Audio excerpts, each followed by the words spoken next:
1 ಸಮುವೇಲನು ಅಧ್ಯಾಯ 5. ಫಿಲಿಷ್ಟಿಯರು ದೇವರ ಮಂಜೂಷವನ್ನು ಎಬೆನೆಜರಿನಿಂದ ಅಷ್ಡೋದಿನಲ್ಲಿರುವ ದಾಗೋನನ ಗುಡಿಗೆ ಒಯ್ದು ಅಲ್ಲಿ ದಾಗೋನನ ಮಗ್ಗುಲಲ್ಲೇ ಇಟ್ಟರು. ಅಷ್ಡೋದಿನವರು ಮರುದಿನ ಬೆಳಿಗ್ಗೆ ಎದ್ದು ನೋಡಲಾಗಿ ದಾಗೋನ್ ವಿಗ್ರಹವು ಯೆಹೋವನ ಮಂಜೂಷದ ಮುಂದೆ ಬೋರಲ ಬಿದ್ದಿರುವುದನ್ನು ಕಂಡು ಅದನ್ನು ಎತ್ತಿ ತಿರುಗಿ ಅದರ ಸ್ಥಳದಲ್ಲಿಟ್ಟರು. ಮುಂದಿನ ದಿನ ಬೆಳಿಗ್ಗೆ ನೋಡುವಾಗ ದಾಗೋನನ ತಲೆಯೂ ಕೈಗಳೂ ಕಡಿಯಲ್ಪಟ್ಟು ಹೊಸ್ತಲಿನ ಮೇಲೆ ಬಿದ್ದಿದ್ದವು. ಮುಂಡ ಮಾತ್ರ ಯೆಹೋವನ ಮಂಜೂಷದ ಮುಂದೆ ಬಿದ್ದಿತ್ತು. ಇಂದಿನವರೆಗೂ ದಾಗೋನನ ಯಾಜಕನೂ ಅವನ ಬಳಿಗೆ ಬರುವವರೆಲ್ಲರೂ ಅಷ್ಡೋದಿನ ಗುಡಿಯ ಹೊಸ್ತಿಲನ್ನು ತುಳಿಯದಿರುವುದಕ್ಕೆ ಇದೇ ಕಾರಣ. ಯೆಹೋವನ ಹಸ್ತವು ಅಷ್ಡೋದಿನವರಿಗೆ ಬಾಧಕವಾಗಿತ್ತು. ಆತನು ಆ ನಗರದಲ್ಲಿಯೂ ಅದರ ಗ್ರಾಮಗಳಲ್ಲಿಯೂ ಗಡ್ಡೆ ರೋಗವನ್ನು ಬರಮಾಡಿ ಅವುಗಳನ್ನು ಹಾಳು ಮಾಡಿದನು. ಅಷ್ಡೋದಿನ ಜನರು ಅದನ್ನು ನೋಡಿ, ಇಸ್ರಾಯೇಲ್ ದೇವರ ಮಂಜೂಷವು ನಮ್ಮಲ್ಲಿರಬಾರದು, ಆತನ ಹಸ್ತವು ನಮಗೂ ನಮ್ಮ ದೇವರಾದ ದಾಗೋನನಿಗೂ ಬಾಧಕವಾಗಿದೆ ಎಂದು ಹೇಳಿ ಫಿಲಿಷ್ಟಿಯ ಪ್ರಭುಗಳೆಲ್ಲರನ್ನೂ ಕೂಡಿಸಿ, ಇಸ್ರಾಯೇಲ್ ದೇವರ ಮಂಜೂಷವನ್ನು ಏನು ಮಾಡೋಣ ಎಂದು ಕೇಳಲು ಅವರು ಅದನ್ನು ಗತ್ ಊರಿಗೆ ಕಳಿಸಬೇಕೆಂದು ನಿರ್ಣಯಿಸಿದರು. ಅವರು ಹಾಗೆಯೇ ಇಸ್ರಾಯೇಲ್ ದೇವರ ಮಂಜೂಷವನ್ನು ಅಲ್ಲಿಗೆ ಕಳುಹಿಸಿದರು. ಮಂಜೂಷವು ಅಲ್ಲಿಗೆ ಹೋದ ಮೇಲೆ ಯೆಹೋವನ ಹಸ್ತವು ಆ ಊರಿನವರಿಗೂ ಬಾಧಕವಾದದರಿಂದ ಅಲ್ಲಿ ದೊಡ್ಡ ಗದ್ದಲವಾಯಿತು. ಯೆಹೋವನು ಊರಿನ ಚಿಕ್ಕವರಲ್ಲಿಯೂ ದೊಡ್ಡವರಲ್ಲಿಯೂ ಗಡ್ಡೆಗಳನ್ನು ಬರಮಾಡಿದನು. ಆದದರಿಂದ ಅವರು ದೇವರ ಮಂಜೂಷವನ್ನು ಎಕ್ರೋನಿಗೆ ಕಳುಹಿಸಿದರು. ಅದು ಅಲ್ಲಿಗೆ ಬಂದಾಗ ಆ ಊರಿನವರು, ನೋಡಿರಿ, ನಮ್ಮನ್ನೂ ನಮಗೆ ಸೇರಿದವರನ್ನು ಕೊಲ್ಲುವುದಕ್ಕೋಸ್ಕರ ಇಸ್ರಾಯೇಲ್ ದೇವರ ಮಂಜೂಷವನ್ನು ಇಲ್ಲಿಗೆ ಕಳುಹಿಸಿದ್ದಾರೆಂದು ಕೂಗಿಕೊಂಡರು. ದೇವರ ಹಸ್ತವು ಅವರಿಗೂ ಬಾಧಕವಾಗಿದ್ದರಿಂದ ಅವರಿಗೆ ಮರಣ ಭಯ ಉಂಟಾಯಿತು. ಅವರು ಫಿಲಿಷ್ಟಿಯ ಪ್ರಭುಗಳೆಲ್ಲರನ್ನೂ ಕೂಡಿಸಿ ಅವರಿಗೆ, ಇಸ್ರಾಯೇಲ್ ದೇವರ ಮಂಜೂಷದಿಂದ ನಮಗೂ ನಮ್ಮ ಜನರಿಗೂ ಮರಣವುಂಟಾಗದ ಹಾಗೆ ಅದನ್ನು ಅದರ ಸ್ಥಳಕ್ಕೆ ಕಳುಹಿಸಿಬಿಡಿರಿ ಅಂದರು. ಸಾಯದೆ ಉಳಿದ ಜನರಿಗೂ ಗಡ್ಡೆ ರೋಗ ಬಂದಿತ್ತು. ಪಟ್ಟಣದ ಗೋಳಾಟವು ಆಕಾಶವನ್ನು ಮುಟ್ಟಿತು. ದೇವರು ಪ್ರೀತಿಸುವ ಪ್ರೀತಿಯ ಬಿಗ್ ಜೆ ಟಿವಿ ಪ್ರಿಯ ವೀಕ್ಷಕರಿಗೆ ನಮ್ಮ ಕರ್ತನಾದ ಯೇಸು ಕ್ರಿಸ್ತನ ಹೆಸರಿನಲ್ಲಿ ನಿಮ್ಮನ್ನು ವಂದಿಸಿ ಸ್ವಾಗತಿಸಿ ಆಹ್ವಾನಿಸುತ್ತಿದ್ದೇವೆ. ಬನ್ನಿರಿ, ಇಂದು ನಾವು ದೇವರ ಉತ್ಕೃಷ್ಟವಾದ ಅಮೂಲ್ಯವಾದ ನಿತ್ಯವಾದ ದೇವರ ವಾಕ್ಯವನ್ನು ಅಧ್ಯಯನ ಮಾಡಿಕೊಳ್ಳೋಣ. ಇಂದಿನ ನಮ್ಮ ಅಧ್ಯಯನ ಮೊದಲನೇ ಸಮುವೇಲನ ಗ್ರಂಥ 5ನೇ ಅಧ್ಯಾಯ, the book of Samuel, first Samuel chapter 5. 4ನೇ ಅಧ್ಯಾಯದಲ್ಲಿ ನೋಡುವ ಪಕ್ಷದಲ್ಲಿ ಸಂಕ್ಷಿಪ್ತವಾಗಿ ಏನಾಯ್ತಂತ ನೋಡುವಾಗ, ಇಸ್ರಾಯೇಲರು ಫಿಲಿಷ್ಟಿಯರಿಗೆ ವಿರೋಧವಾಗಿ ಯುದ್ಧ ಮಾಡಲಿಕ್ಕೆ ಯತ್ನಿಸ್ತಾರೆ. ಅವರು ಯಾಕೆ ಆ ರೀತಿಯಾಗಿ ಮಾಡಿದರೂ ಗೊತ್ತಿಲ್ಲ. ಯಾಕಂದರೆ 3ನೇ ಅಧ್ಯಾಯದಲ್ಲಿ ದೇವರು ತಾನೇ ಒಬ್ಬ ವಿಶೇಷವಾದಂಥ ಭಕ್ತಿವಂತನಾದ, ಅಂದರೆ ಆ ಕಾಲದಲ್ಲಿ ಅಂದರೆ ಇಸ್ರಾಯೇಲರು ಇದ್ದಂಥ ಆ ಕಾಲದಲ್ಲಿ ನ್ಯಾಯಸ್ಥಾಪಕರ ಒಂದು ಆಳ್ವಿಕೆ ಮುಗಿತಾ ಇದ್ದಂಥ ಆ ಕಾಲದಲ್ಲಿ ಏನಾಗಿತ್ತಂದರೆ, ಭೂಮಿಯಲ್ಲಿ ಅತ್ಯಂತ ಭಕ್ತಿವಂತನಾದ ವ್ಯಕ್ತಿ ಒಬ್ಬನಿದ್ದನು. ಆ ಅತ್ಯಂತ ಭಕ್ತಿವಂತನಾದ ವ್ಯಕ್ತಿ ಯಾರಂತ ಹೇಳಿದ್ರೆ ಸಮುವೇಲನು. ಶಮು ಅಂತ ಹೇಳಿದರೆ ಕೇಳಲ್ಪಟ್ಟ, ಏಲ್ ದೇವರಿಂದ ಕೇಳಲ್ಪಟ್ಟವನು, ದೇವರಿಂದ ಪಡ್ಕೊಳ್ಳಲ್ಪಟ್ಟಂಥ ವ್ಯಕ್ತಿ. ತಾಯಿಗೆ ದೇವರು ಕೊಟ್ಟನು. ತಾಯಿ ಹನ್ನಳು, ಅಂದರೆ ಕೃಪೆ, ಮೆಚ್ಚುಗೆ ಎಂಬ ಹೆಸರಿರುವಂಥ ಆಕೆ ಸಮುವೇಲನನ್ನು ದೇವಾಲಯದಲ್ಲಿ ಪ್ರತಿಷ್ಠಿಸಿ ದೇವರು ಕೊಟ್ಟನಂತ ದೇವರಿಗೆ ಕೊಟ್ಟುಬಿಟ್ಟಿದ್ಲು. ಅಂಥ ಭಕ್ತಿವಂತನಾದ ವ್ಯಕ್ತಿ ಇದ್ದನು, ಬಾಲಕನೇ ಆಗಿದ್ದನು ನಿಜ. ಆದರೂ ಕೂಡ ಇಸ್ರಾಯೇಲರು ಫಿಲಿಷ್ಟಿಯರಿಗೆ ವಿರುದ್ಧವಾಗಿ ಯುದ್ಧಕ್ಕೆ ಹೋಗಲಿಕ್ಕೆ ಯತ್ನಿಸಿ, ಆವತ್ತು ಆ ದಿನ ಸುಮಾರು 4,000 ಜನರು ಹತರಾದರು. ದೊಡ್ಡ ಗಂಡಾಂತರ ಅದು ಇಸ್ರಾಯೇಲರಿಗೆ. ಸುಮ್ಮನೆ ಇರಬೇಕಾಗಿತ್ತು ಅಥವಾ ಸಮುವೇಲನನ್ನು ಕೇಳಬೇಕಾಗಿತ್ತು. ಸರಿ, ಆ ರೀತಿಯಾಗಿ ಅಪಜಯವಾದಾಗ ಅವರು ದೇವರನ್ನ ಕೇಳಬೇಕಾಗಿತ್ತು. ಅವರೇನು ಮಾಡ್ತಾರೆ, ತಮ್ಮಲ್ಲಿ ತಾವೇ ಮಾತಾಡಿಕೊಂಡು ಯಾಕೆ ದೇವರು ನಮಗೆ ಇಂಥ ಒಂದು ಅಪಜಯವನ್ನು ತಂದಿದ್ದಾರೆ ಎಂಬುದಾಗಿ ವಿಚಾರಿಸ್ಬಿಟ್ಟು ಇನ್ನೊಂದು ದೊಡ್ಡ ತಪ್ಪನ್ನು ಅವ್ರು ಮಾಡ್ತಾರೆ. ಅದೇನೆಂದರೆ ದೇವರ ಮಂಜೂಷವನ್ನೇ ಯುದ್ಧಕ್ಕೆ ತಗೊಂಡು ಹೋಗ್ಬಿಡ್ತಾರೆ. ಹಳೆ ಒಡಂಬಡಿಕೆಯಲ್ಲಿ ಮಂಜೂಷವು ದೇವರ ಸಾನ್ನಿಧ್ಯವನ್ನು ಸೂಚಿಸುವಂಥದ್ದಾಗಿತ್ತು. ಹಾಗಿರುವಾಗ ದೇವರ ಸನ್ನಿಧಾನವನ್ನೇ ನಾವು ಯುದ್ಧಕ್ಕೆ ಕರ್ಕೊಂಡು ಹೋಗ್ಬಿಟ್ರೆ ನಮಗೆ ಜಯ ಸಿಗ್ಬೋದೇನೋ ಎಂಬ ಮೂಢನಂಬಿಕೆ ಅಥವಾ ಸ್ವಬುದ್ಧಿ ಅಂತ ಹೇಳ್ಬೋದು. ಸ್ವಬುದ್ಧಿ, ತಮ್ಮ ಸ್ವಬುದ್ಧಿಯ ಮೇಲೆ ಆಧಾರ ಮಾಡಿಕೊಂಡು ದೇವರೇ ಯಾಕೆ ಈ ರೀತಿಯಾಗಿ ನಮಗೆ ಅಪಜಯವಾಯಿತು, ನಮ್ಮಲ್ಲಿ ಯಾಕೆ ಜನರು ಹತರಾದರು ಅಂತ ಹೇಳ್ಬಿಟ್ಟು ದೇವರ ಹತ್ರ ಅಥವಾ ದೇವರ ಪ್ರತಿನಿಧಿಯಾಗಿರುವಂಥ ಸಮುವೇಲನ ಹತ್ರ ಅವರು ಹೋಗುವುದಕ್ಕೆ ಬದಲಾಗಿ ಏನು ಮಾಡ್ತಾರೆ, ಅವರು ದೇವರ ಮಂಜೂಷವನ್ನು ತಗೊಂಡು ಬರ್ತಾರೆ. ಅದನ್ನು ತಂದವರು, ಅದನ್ನು ನಡೆಸ್ಕೊಂಡು ಬಂದವರು ಯಾರಂತ ಹೇಳಿದರೆ ಏಲಿಯನ ಮಕ್ಕಳಾಗಿರುವಂಥ ಹೋಪ್ನಿ ಮತ್ತು ಫಿನೆಹಾಸ್ ಎಂಬಂಥವರು. ಹೋಪ್ನಿ ಅಂದರೆ ಮುಷ್ಟಿ, ಫಿನೆಹಾಸ್ ಅಂದರೆ ಸರ್ಪದ ಬಾಯಿ. ಈ ರೀತಿಯಾಗಿರುವಂಥ ಇಬ್ಬರು ಯಾಜಕರು ಅದನ್ನು ತಗೊಂಡು ಬಂದರು. ಅವರು ಮೊದಲೇ ದೇವರೊಂದಿಗೆ ಸಂಪರ್ಕ ಇಲ್ಲದವರಾಗಿದ್ದರು. ಆದ ಕಾರಣ ಅವರು ಜನರು ಹೇಳಿದ ಹಾಗೆ ಅವರು ಒಳಪಟ್ಟು ಅವರು ಕೂಡ ಬಂದಾಗ ನಡೆದಂಥ ಘಟನೆ ಏನಾಯಿತು,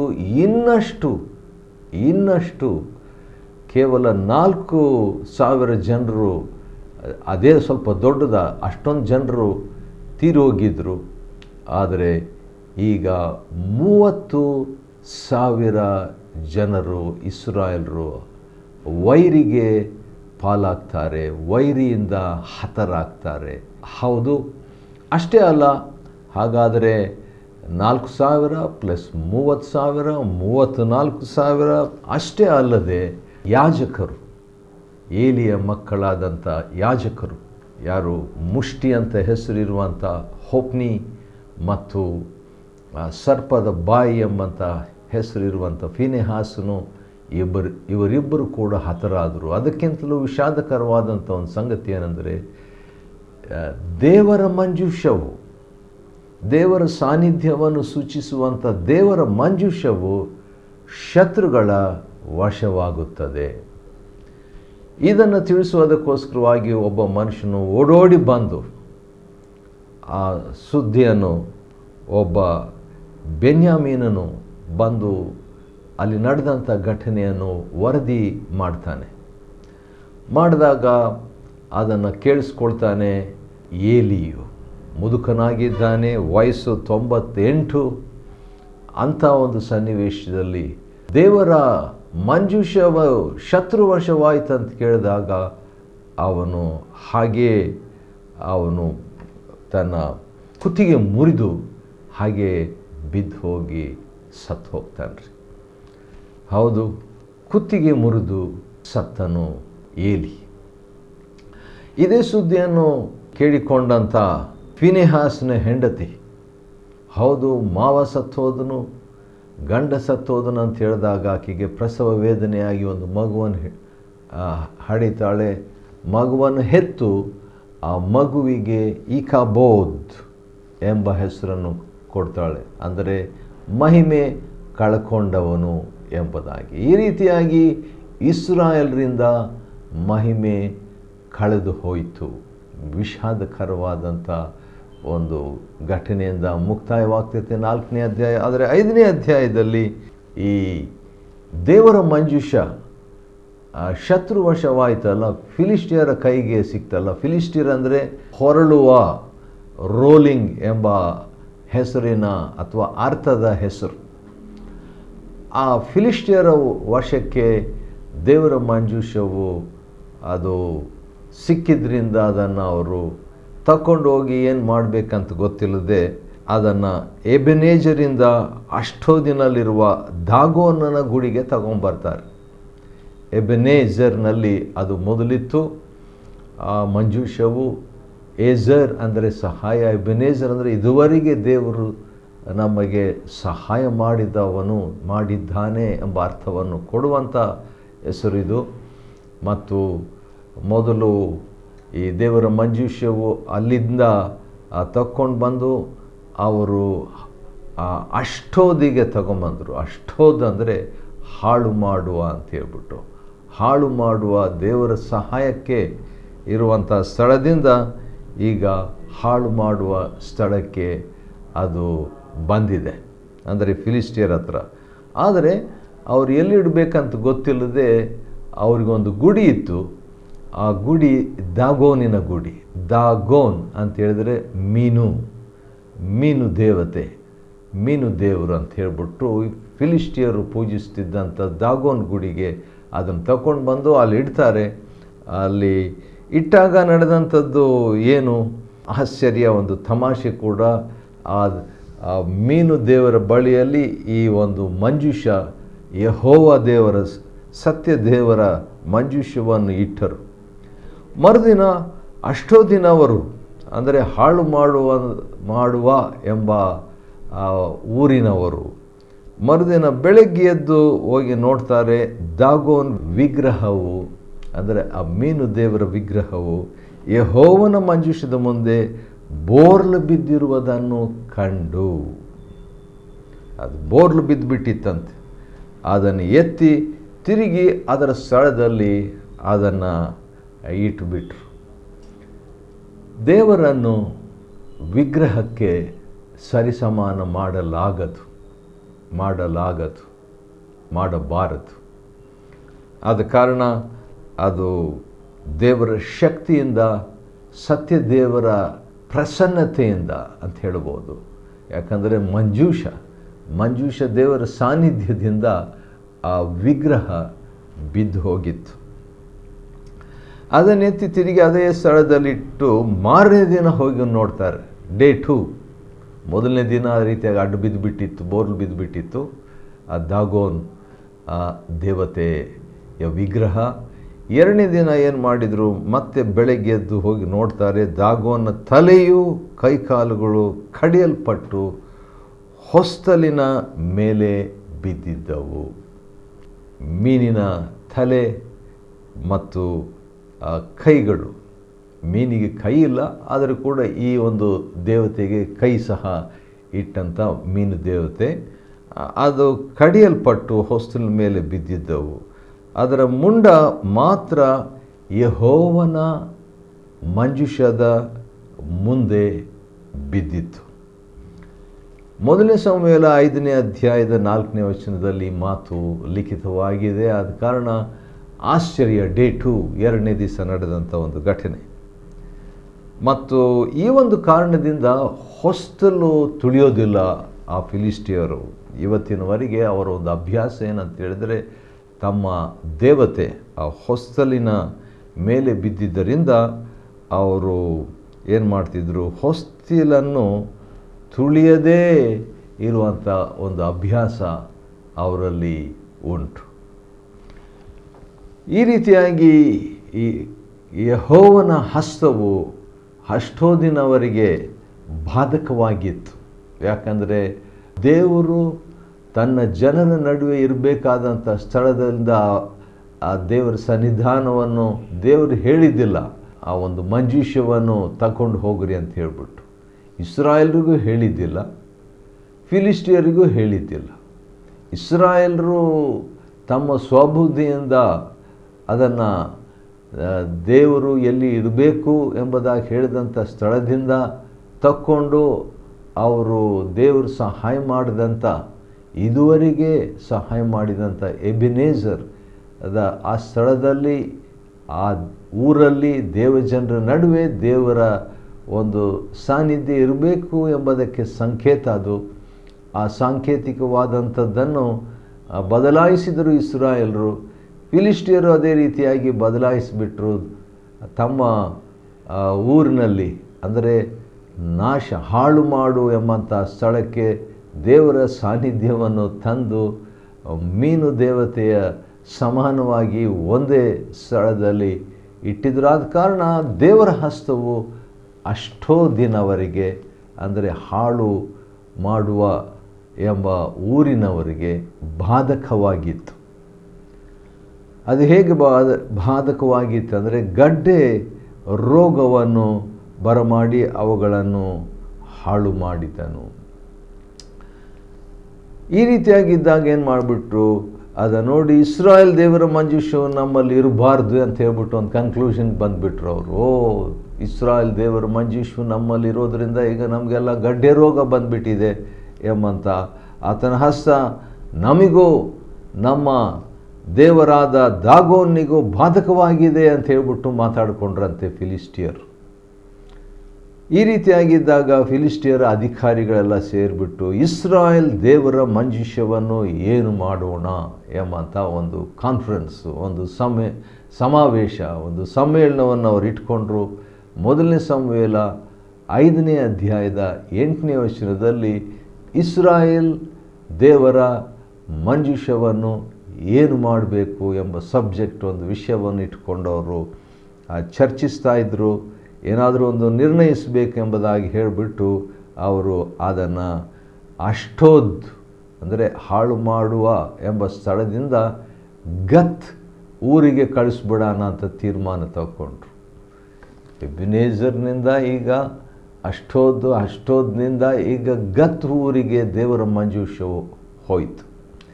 ಗತ್ ಅಂತೇಳಿದ್ರೆ ತುಳಿ ಎಂಬ ಅರ್ಥ. ಅಂದರೆ ಆ ದಿವಸಗಳಲ್ಲಿ ಮಷಿನ್ ಯಂತ್ರಗಳು ಇರಲಿಲ್ಲ. ಆದ ಕಾರಣ ಈ ದ್ರಾಕ್ಷೆ ಹಣ್ಣು ಅದು ಸುಗ್ಗಿ ಇದ್ದಾಗ ಅದನ್ನು ಹಣ್ಣು ತಕ್ಕೊಂಡು ತುಳಿತಿದ್ರು, ಕಾಲಲ್ಲಿ ತುಳಿತಿದ್ರು, ಗತ್ ಮಾಡ್ತಿದ್ರು. ತುಳಿದ್ಬಿಟ್ಟು ರಸ ಅದನ್ನು ತೆಗೆದು ದ್ರಾಕ್ಷಿ ರಸವನ್ನು ಅವರು ಮಾಡ್ತಾಯಿದ್ರು. ಹಾಗಿರುವಾಗ ಇಲ್ಲಿ ಗತ್ ಎಂಬ ಊರಿಗೆ, ತುಳಿ ಎಂಬ ಊರಿಗೆ ದೇವರ ಮಂಜೂಷವನ್ನು ಫಿಲಿಸ್ಟಿಯರು ಕಳಿಸ್ಬಿಟ್ರು. ಅಲ್ಲಿ ಕಳಿಸಿದಾಗ ಹಾಗೆ ಇಸ್ರಾಯೇಲ್ ದೇವರ ಮಂಜೂಷವನ್ನು ಅಲ್ಲಿಗೆ ಕಳಿಸಿದ ಮೇಲೆ ಅಲ್ಲಿ ಕೂಡ ದೇವರ ಹಸ್ತವು ಆ ಊರಿನ ಮೇಲೆ ಕೂಡ, ಆ ಊರಿನವರ ಮೇಲೆ ಕೂಡ ಬಾಧಕವಾಗಿತ್ತು. ಆದ ಕಾರಣ ಏನು ಮಾಡಿದರು, ಅಲ್ಲಿ ಕೂಡ ಚಿಕ್ಕವರಲ್ಲಿಯೂ ದೊಡ್ಡವರಲ್ಲಿಯೂ ಗಡ್ಡೆ ರೋಗ ಬಂದದರಿಂದ ಏನು ಮಾಡಿದ್ರು ಇವರು, ಸರಿ ಇನ್ನೊಂದು ಊರಿಗೆ ಕರ್ಕೊಂಡು ಹೋಗ್ಬಿಡೋಣ, ಇದನ್ನು ಕಳಿಸ್ಬಿಡೋಣ ಅಂತ ಹೇಳ್ಬಿಟ್ಟು ಎಕ್ರೋನ್ ಎಂಬಂಥ ಊರಿಗೆ ಕಳಿಸಿದರು.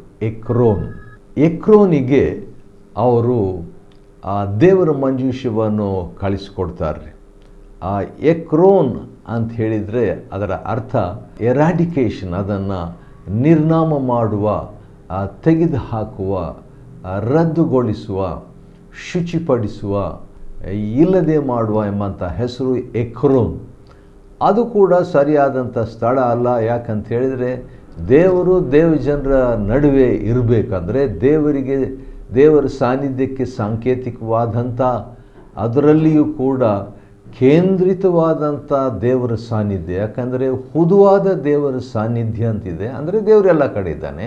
ಆದರೆ ಅದೇ ಸಂದರ್ಭದಲ್ಲಿ ಕೇಂದ್ರಿತವಾದಂಥ, ದೇವರು ಹೇಳಿದ ಪ್ರಕಾರ ದೇವರ ಮಂದಿರದಲ್ಲಿ ದೇವರು ಮಂಜೂಷವನ್ನು ಇಡಬೇಕು ಎಂಬುದಾಗಿ ಮೋಶೆಗೆ ಹೇಳಿದ್ದನು. ಯಾಕಂತ ಹೇಳಿದರೆ ಪರಲೋಕದಲ್ಲಿ ಯಾವ ರೀತಿಯಾಗಿದೆಯೋ ಅದೇ ಮಾದರಿ, ಅದೇ ಮಾಡೆಲ್, ಅದೇ ರೀತಿಯಲ್ಲಿ, ಅದೇ ರಚನೆ, ಸ್ಟ್ರಕ್ಚರ್ ಅದೇ ರೀತಿಯಾಗಿ ಭೂಲೋಕದಲ್ಲಿ ಕೂಡ ಇರಬೇಕು ಎಂಬುದಾಗಿ ಹೇಳಿರುವಾಗ ಇವರಾದರೂ ಫಿಲಿಸ್ಟಿಯರಾದರೂ ಏನು ಮಾಡ್ತಾರೆ, ಒಂದು ಸಾರಿ ಅಷ್ಟೋದಿನಲ್ಲಿ ತಗೊಂಡು ಹೋಗ್ತಾರೆ, ಇನ್ನೊಂದು ಸಾರಿ ಗತ್ ಊರಿನಲ್ಲಿ ತಗೊಂಡು ಹೋಗ್ತಾರೆ, ಇನ್ನೊಂದು ಸಾರಿ ಎಕ್ರೋನಿನಲ್ಲಿ ತಗೊಂಡು ಹೋಗ್ತಾರೆ. ಬೇರೆ ಬೇರೆ ಊರುಗಳಲ್ಲಿ ದೇವರ ಮಂಜೂಷವನ್ನು ತಗೊಂಡು ಹೋದಾಗ ಹೋದ ಕಡೆ ಎಲ್ಲ ಜನರು ಭಯಪಡ್ತಾರೆ. ಯಾಕಂತ ಹೇಳಿದರೆ ಅವ್ರು ಏನಾಗ್ತದೆ, ದೇವರ ಹಸ್ತವು ಅವರಿಗೂ ಬಾಧಕವಾಗಿತ್ತು. ಎಕ್ರೋನ್ನವರಿಗೆ ಕೂಡ ಅವರಿಂದ ಅದು ಎಫೆಕ್ಟ್ ಆಯಿತು, ನಕಾರಾತ್ಮಕವಾದ ಪ್ರಭಾವ ಅಲ್ಲಿ ಬಿದ್ದಿತು. ಆದ ಕಾರಣ ಅವರೆಲ್ಲರಿಗೂ ಮರಣ ಭಯ ಉಂಟಾಗ್ಬಿಡ್ತು. ದೇವರ ಒಂದು ಪ್ರಸನ್ನತೆ ಜೀವವನ್ನು ಕೊಡಬೇಕು, ಸಂತೋಷವನ್ನು ಕೊಡಬೇಕು, ಸಮಾಧಾನವನ್ನು ಕೊಡಬೇಕು, ಆಶೀರ್ವಾದವನ್ನು ಕೊಡಬೇಕು. ಆದರೆ ದೇವರೊಂದಿಗೆ ಯಾರು ಟ್ಯೂನ್ ಆಗಿಲ್ವೋ, ದೇವರನ್ನು ನಂಬುತ್ತಾ ಇಲ್ಲವೋ, ದೇವರನ್ನು ಅವರು ಆತನ ಆಜ್ಞೆಗಳನ್ನು ಪಾಲಿಸ್ತಾ ಇಲ್ಲವೋ, ಆತನನ್ನು ಮೆಚ್ಚುತ್ತಾ ಇಲ್ಲವೋ, ಆತನ ಜನರಿಗೆ ವಿರುದ್ಧವಾಗಿದ್ದಾರೋ ಅಂಥವರಿಗೆ ದೇವರ ಸನ್ನಿಧಿ ಬಾಧಕವಾಗಿ ಇರ್ತದೆ ಎಂಬುದಾಗಿ ಒಂದು ದೊಡ್ಡ ಪಾಠ ಇದರಿಂದ ನಾವು ಕಲಿಬೋದು. ಕೇವಲ ದೇವರ ಸನ್ನಿಧಾನ ಇದ್ದರೆ ಅದನ್ನು ನಾನು ಯೂಸ್ ಮಾಡ್ಕೊಳ್ಬೋದು, ನಾನು ಇಷ್ಟ ಬಂದ ಹಾಗೆ ಅಂತ ನಾವು ತಿಳಿಬಾರ್ದು. ಯಾಕಂತ ಹೇಳಿದರೆ ದೇವರ ಸನ್ನಿಧಾನ ಶಕ್ತಿಯುತವಾದದ್ದು, ಸಮಾಧಾನಕರವಾದದ್ದು, ಜೀವಕರವಾದದ್ದು, ಅದರಿಂದ ಆಶೀರ್ವಾದ. ಆದರೆ ಅದನ್ನು ತಪ್ಪಾದ ವ್ಯಕ್ತಿಗಳು ದೇವರ ಸನ್ನಿಧಾನವನ್ನು ಉಪಯೋಗಿಸಿಕೊಳ್ಳುವಾಗ ಅಥವಾ ದುರುಪಯೋಗಿಸಿಕೊಳ್ಳುವಾಗ ಅದರಿಂದ ಬಾಧಕವೇ. ಸರಿ, ಈ ರೀತಿಯಾಗಿ ಅವರಿಗೆ ಮರಣ ಭಯ ಅವರಿಗೆ ಉಂಟಾಯಿತು. ಇಸ್ರಾಯೇಲ್ ದೇವರ ಮಂಜೂಷು ನಮಗೂ ನಮ್ಮ ಜನರಿಗೂ ಮರಣ ಉಂಟಾಗದ ಹಾಗೆ ಅದನ್ನು ಅದರ ಸ್ಥಳಕ್ಕೆ ಕಳಿಸಿಬಿಡ್ರಿ ಎಂಬುದಾಗಿ ಹೇಳಿದ್ರಂತೆ. ಸಾಯದೆ ಉಳಿದ ಜನರಿಗೂ ಗಡ್ಡೆ ರೋಗ ಬಂದಿತ್ತು ಎಂಬುದಾಗಿ ದೊಡ್ಡ ಗೋಳಾಟ, ಎಲ್ಲರೂ ಅಳ್ತಾ ಇದ್ದರು. ಆದರೆ ಅದು ಹೇಗಿತ್ತು ಎಂಬುದಾಗಿ ಮೊದಲನೇ ಸಮುವೇಲ 5:12 ನೋಡುವಾಗ ಪಟ್ಟಣದ ಗೋಳಾಟವು ಆಕಾಶವನ್ನು ಮುಟ್ಟಿತು. ಅಂದರೆ ಅಷ್ಟೊಂದು ಗಟ್ಟಿಯಾಗಿ ದೇವರ ಸನ್ನಿಧಾನವನ್ನು ಅವರು ನೋಡಿ ಅಳ್ತಾರೆ. ಯಾಕಂದರೆ ದೇವಜನರಾಗಿ ಅವರು ಇರಲಿಲ್ಲ, ದೇವರನ್ನು ನಂಬಿರಲಿಲ್ಲ. ಆದ ಕಾರಣ ಅದರಿಂದ ಅವರಿಗೆ ಪ್ರಯೋಜನ, ಲಾಭ ಆಗಲಿಲ್ಲ. ಮೊದಲನೇ ಸಮುವೇಲ 5ನೇ ಅಧ್ಯಾಯವನ್ನು ಇದುವರೆಗೆ ನಾವು ಅಧ್ಯಯನ ಮಾಡಿಕೊಳ್ಳುವಂತೆ ದೇವರು ಕೊಟ್ಟ ಕೃಪೆಗಾಗಿ ಆತನಿಗೆ ಸ್ತೋತ್ರವಾಗಲಿ. ದೇವರು ನಿಮ್ಮನ್ನು ಆಶೀರ್ವದಿಸಲಿ.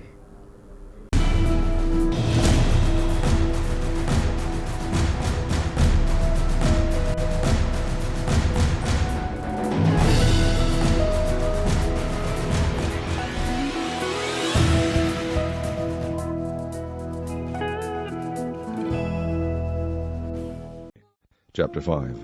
And the Philistines took the ark of God, and brought it from Ebenezer unto Ashdod. When the Philistines took the ark of God, they brought it into the house of Dagon, and set it by Dagon. And when they of Ashdod arose early in the morrow, behold, Dagon was fallen upon his face to the earth before the ark of the Lord. And they took Dagon, and set him in his place again.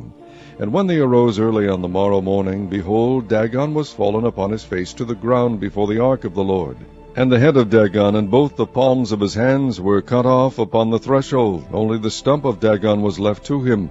Therefore neither the priests of Dagon nor any that come into Dagon's house tread on the threshold of Dagon in Ashdod unto this day. But the hand of the Lord was heavy upon them of Ashdod, and he destroyed them, and smote them with emerods, even Ashdod and the coast thereof. And when the men of Ashdod saw that it was so, they said, The ark of the God of Israel shall not abide with us, for his hand is sore upon us, and upon Dagon our God. They sent therefore, and gathered all the lords of the Philistines unto them, and said, What shall we do with the ark of the God of Israel? And they answered, Let the ark of the God of Israel be carried about unto Gath. And they carried the ark of the God of Israel about thither. And it was so, that after they had carried it about, the hand of the Lord was against the city with a very great destruction. And he smote the men of the city, both small and great, and they had emerods in their secret parts. Therefore they sent the ark of God to Ekron. And it came to pass, as the ark of God came to Ekron, that the Ekronites cried out, saying, They have brought about the ark of the God of Israel to us, to slay us and our people. So they sent and gathered together all the lords of the Philistines, and said, Send away the ark of the God of Israel, and let it go again to his own place, that it slay us not and our people. For there was a deadly destruction throughout all the city. The hand of God was very heavy there. And the men that died not were smitten with the emerods, and the cry of the city went up to heaven.